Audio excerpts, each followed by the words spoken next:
After 15 years of bluegrass on the Waccamaw, the music couldn't get any better, but the food has. Find out what it's all about. Coming up next on All American People.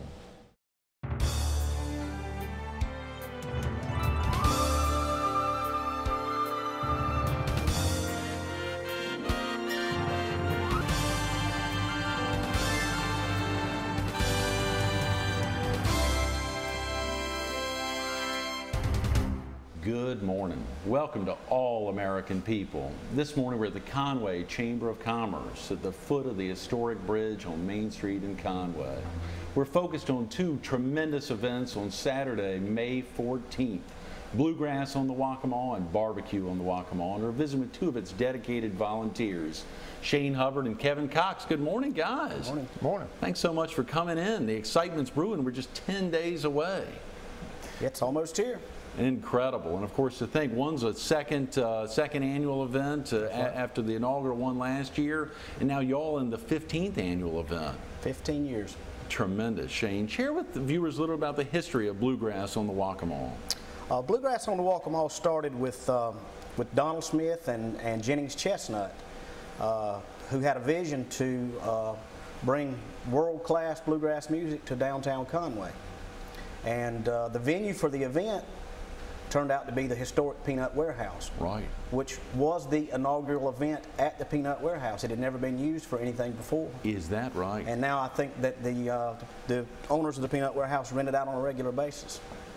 It's a great location for viewers who may have never been to the Peanut Warehouse, either viewers in the PD, southeastern North Carolina, or even viewers down at the beach who may be traveling over. How easy is it to get to? It's really easy. It's in fact we're in walking distance of it right now.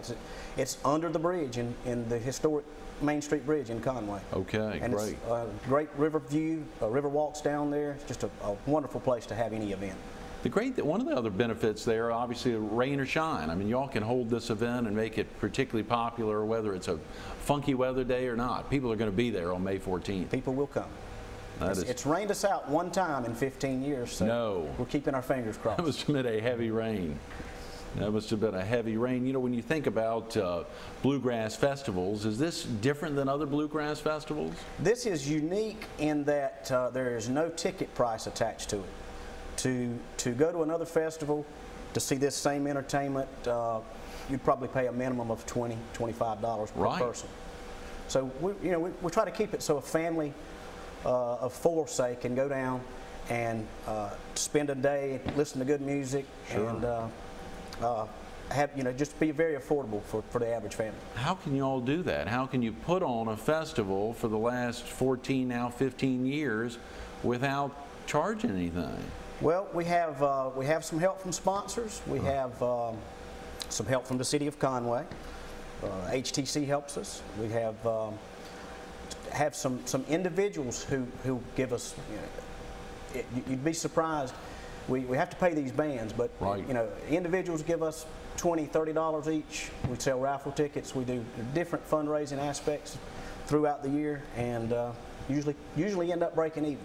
That's tremendous. I mean, ultimately, y'all must be very committed. All the organizers putting it together must be very committed. If ultimately we normally break even, I mean, there must be something really special about it that continues to have all the volunteers really driving hard. Yeah, that's our goal, and we do appreciate our volunteers. That's tremendous. Some of the are there opportunities for more volunteers, or what are some other ways that viewers could potentially help out? Well, certainly with donations. That is our biggest hurdle. This is a free to the public event, but it's not a free event. We still have rental equipment, and we have to pay bands, we have to pay sound people to come in. So it's definitely not a free event. It's free to the public. Great. But, certainly with donations. If you want to help during the event, you could contact me. Great. Is that the 843-222-2580 number? That's right. Okay, 222-2580. Now, is Bluegrass on the Waccamaw, is that a 501c3 or a nonprofit organization? It is. It's a tax-deductible donation if you if you want to donate anything to Bluegrass on the Waccamaw, just give me a call and we'll make arrangements to meet with you. That is tremendous. And of course, it being a full day event, I mean, there really are some big expenses. If you've got bands performing, I think you said it kicks off at 11 a.m., so there's a real need to get as many dollars flowing in as possible to help support all those bands. That's correct. Golly. Of course, a big difference this year. Share with viewers one of the biggest changes, the added opportunities for folks that may be coming out on Saturday, May 14th. We have partnered with Waccamaw Sertoma Club, and they're going to do a barbecue cook-off at the same time that we're doing Bluegrass on the Waccamaw. So you will be entertained with live music and have something really good to eat. That is tremendous. And of course, that's part of the reason we've got Kevin here today.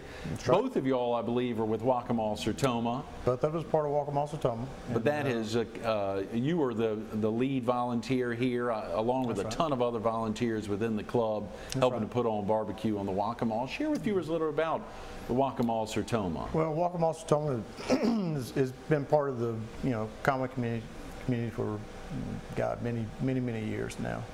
But our main focus is obviously as a civic organization, and we constantly look for different fundraising activities and ways that we can give back to the community.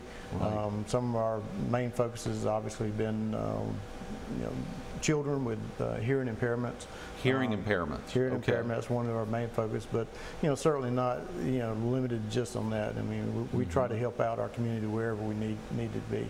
And typically, in the past we've held about 4 major fundraisers. One being a barbecue plate sale.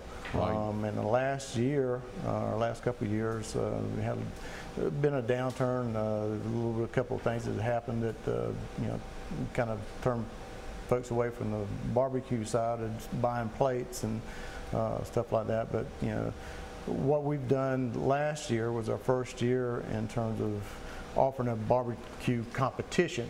Great. And it was actually sanctioned by South Carolina Barbecue Association, their rules and regulations.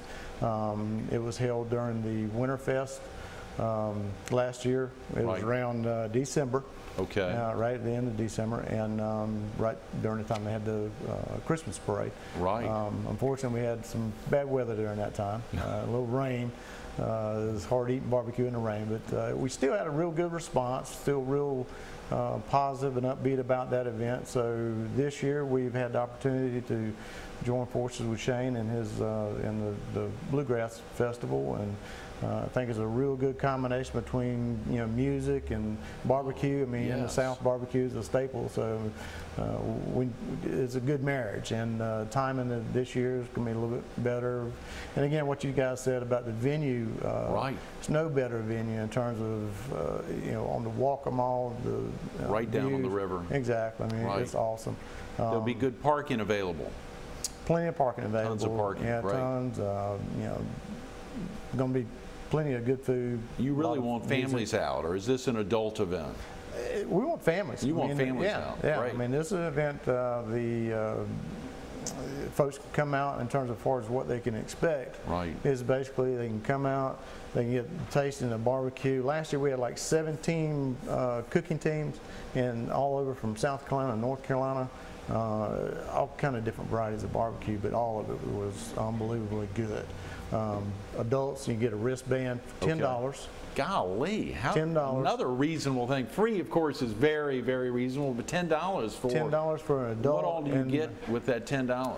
Basically, that allows you to taste as much barbecue as you want to. You can go to each one of the cooking sites. You get a 2-ounce cup of barbecue. Golly. You go back as many times as you want to. I mean, if it's your favorite, you go to that same barbecue or more than one time. But you get to go around and check out the different flavors. Some are vinegar based, some are mustard based, some their own flair. But I mean, it's real good barbecue. And you said it's $10 for adults, but there's an added benefit for the kids. It's $5. So tremendous. Exactly. So it's 5 and under or 12 and under. $5.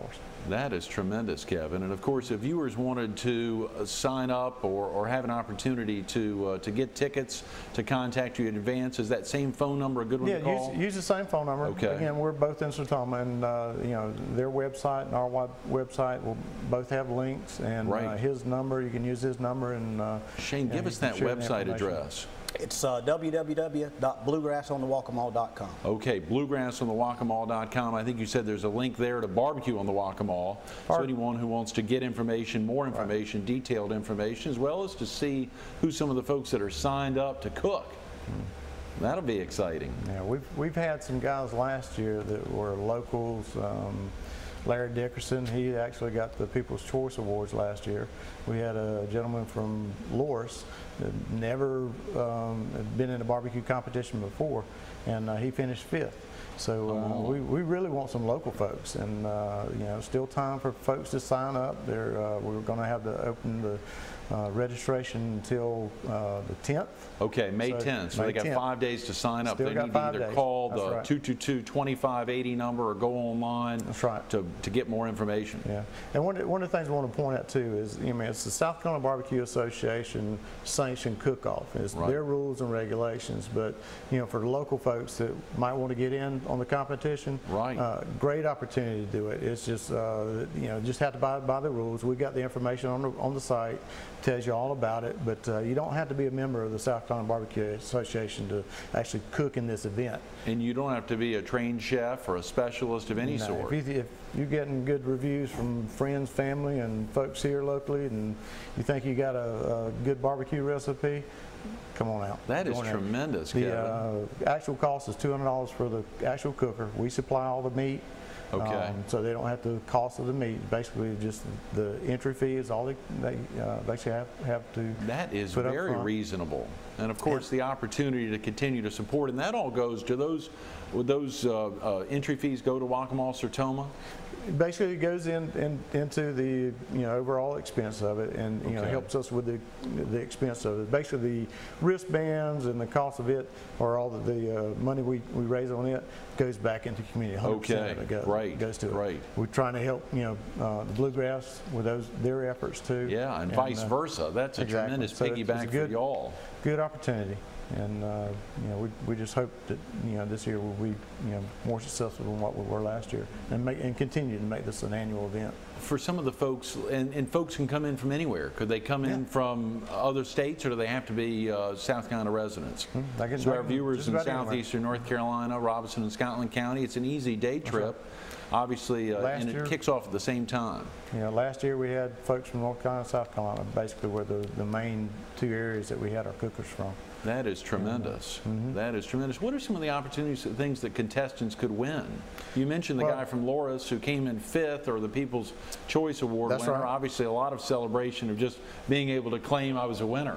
That's right. I mean, actually, first place prize is going to be $1,250. Oh, come on. $1,250 for first place, $600 for second, $300 for third, and then 4th and 5th we actually is not monetary prize, but they also some type of prize, whether it be golfing package or something like that. So. Y'all must be expecting a lot of folks to come out. I mean, if you're thinking $200 for the entry fee per folks, I think you said back last year you had 17. We had 17 folks last year. Our purse money wasn't quite as high as it is this year, but again, we want to make this a signature event for Conway and this area, and really want to make it attractive to the cookers and those have an opportunity to come in and cook, make it worth their while to come in. Are there still some sponsorship opportunities? I know we're talking about 10 days away, but could a viewer who's at a local business, a small business, or even individual sponsorships? Certainly can. And again, we're a 503c company too, or organization, so just like Bluegrass on the Waccamaw.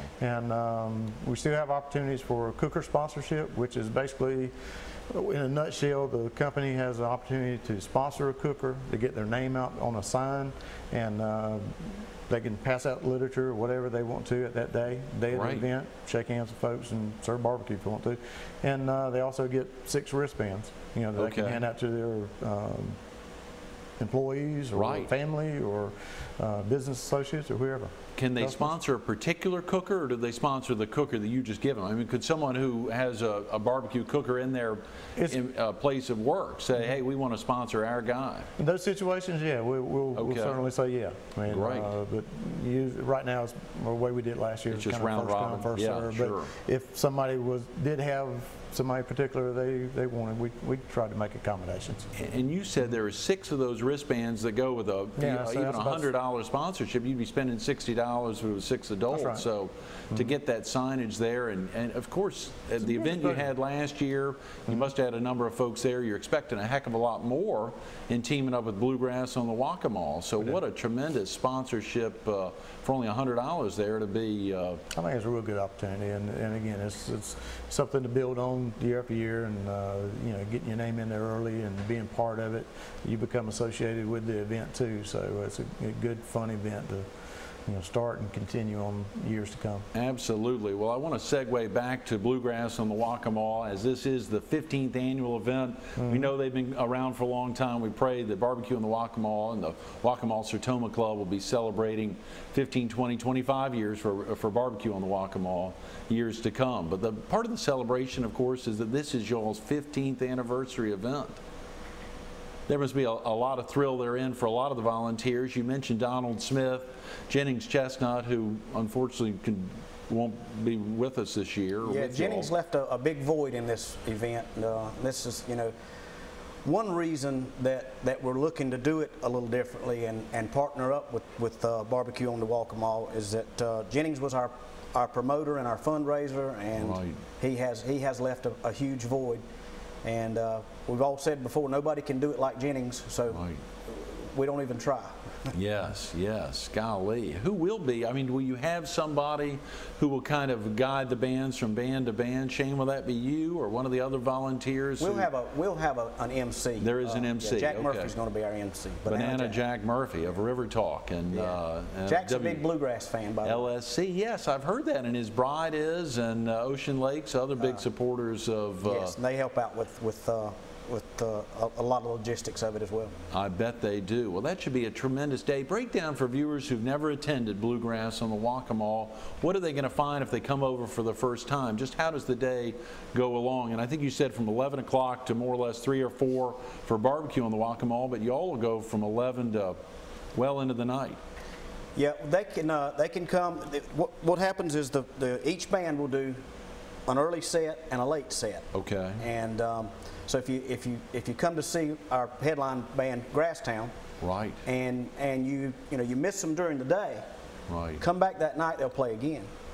But a Bluegrass festival is a very different type festival than most things that you go to, because you got a lot of musicians that come to the festivals, and Bluegrass music is a music that doesn't require you to have amplifiers and plug in. So what you'll see people off to the side, out on the Riverwalk, down over in a corner area somewhere, that they have sporadic jam sessions that start. No way. So Bluegrass musicians can they don't have to play together. They don't even have to know each other. They can get together and just start meshing. Come on, really? So you got the entertainment on stage, and you have entertainment all around. And so do the performers actually get out with the people and mingle? Some of them do, yes. Right, right. Bluegrass musicians are very approachable people. They are very down to earth. I've worked with musicians at other festivals, and some are pretty high maintenance. These guys are not. They're great people. And what do you think it is that attracts? Is it just that really attracts people to bluegrass music? The approachability of the artists, as well as the ease, the lack of amplifiers? Well, it's the real deal. It's you don't have the amplification and the synthesizers, and so it's raw talent, and it takes a lot of talent to play that type music. It does, and it's very entertaining as well. Now, this music, for viewers who may not be familiar with it, is it principally a southern thing? Has it just stayed here in the South, or has it expanded its popularity beyond the South? It has. It started in the Southern Appalachians. Bluegrass music didn't start as a planned thing. It started these immigrants came into the Southern Appalachians, and they brought their instruments with them. Right. And in the evenings, there was no television, there was nothing to do. So when they would get together in groups, each country or wherever people were from may have a different instrument. Yeah. And it just sort of evolved into a type music. And to answer your question, bluegrass music has become international. Oh yeah. And in fact, a few years back, we had a band from England. No. Played at Bluegrass on the Waccamaw. Yeah, and they were very intimidated to be playing bluegrass music in the South. I bet they were. But they were good. Yeah. They were good. And I've told people before, Detroit, Michigan is considered the bluegrass capital of the North. Really? Why would that be? When the auto industries opened, the people migrated from the Southern Appalachians to find jobs. Mm-hmm. Well, they took their instruments with them. Aha, yeah. And have passed them down for generations. So, there's still a lot of bluegrass being played in Detroit, Michigan. That is fascinating. When you mentioned bluegrass, you mentioned Grasstown. We actually had Alan Bybee, who's one of the organizers of Grasstown, with us as a guest on the show back in February. We were filming out at Myrtle Beach Harley-Davidson, and to see him perform, but also to talk about, as you say, the international nature. I had to ask the questions if it's still here in the South, just thinking about it for viewers who may have missed that interview. But he said a lot of their trips are now overseas, and even having fans in Japan, which is pretty fascinating, an Asian culture it's that's big in Japan. Really picking up bluegrass. Yeah, and Alan plays, the Grasstown plays on the Grand Ole Opry quite often, I think. Right, right. It's just the caliber of musician that is in that band is just tremendous. Yes, so yes. If you want to see a great bluegrass band, we've got a lot of good and local entertainment coming. Right.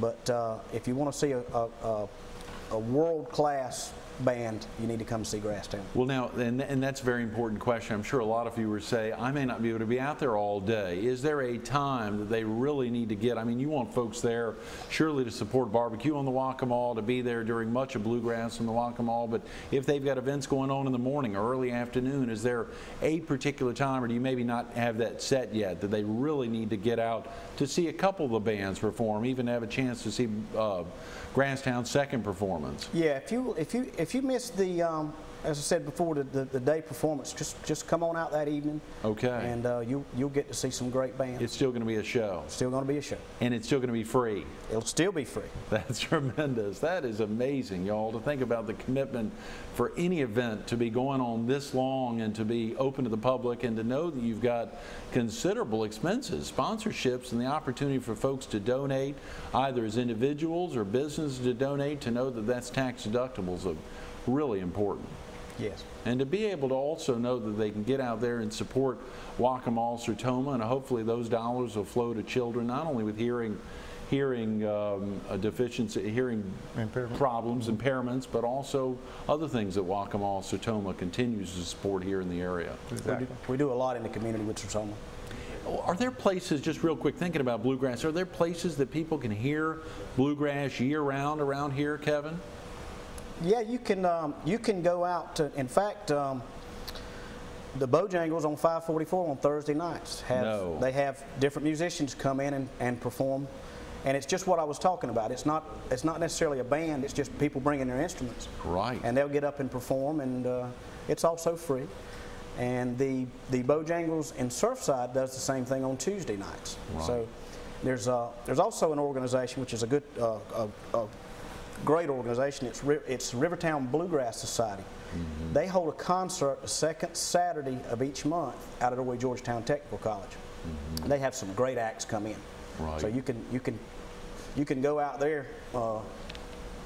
That's the second Saturday of each month. Okay, the second Saturday of every month, which will be, those are free. I guess that'll be around the same time as this concert. I mean, it's the festival on May 14th, or that'll be a.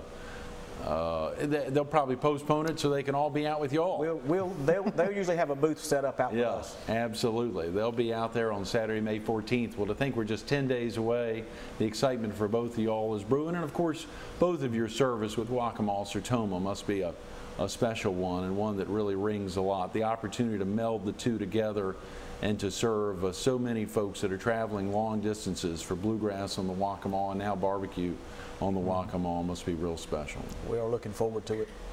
Thank you all so much for coming in. Good luck 10 days from now. Stay tuned to a little more All-American People with Shane Hubbard and Kevin Cox coming up next. You know, you hear that phrase, 2 for the price of 1. This is better than that. The opportunity to be at Bluegrass on the Waccamaw and not pay a dime, and the opportunity to be at Bluegrass on the Waccamaw but also be at barbecue on the Waccamaw, paying as little as $10 for adults, $5 for children under 12, and to eat these 2-ounce servings, all you can eat. You heard Kevin talk about it, the excitement for Shane and all the volunteers, not only from the Bluegrass on the Waccamaw 501c3 nonprofit group, but also Waccamaw Sertoma. There'll be a ton of volunteers out that day. We're talking 10 days from now, right underneath the bridge on the banks of the Waccamaw River in the Peanut Warehouse. Get out of here. Saturday, May 14th, kicking off at 11 a.m. Whether you're a contestant, whether you're a fan of great barbecue, whether you're a fan of some of the tremendous Bluegrass performers or a Bluegrass performer yourself, get out and support these two tremendous organizations, these two tremendous events, and you can still be involved as a volunteer, as a donor, or any way, shape, or form. 843-222-2580 or bluegrass on the Waccamaw.com. Kevin, Shane, thanks so much.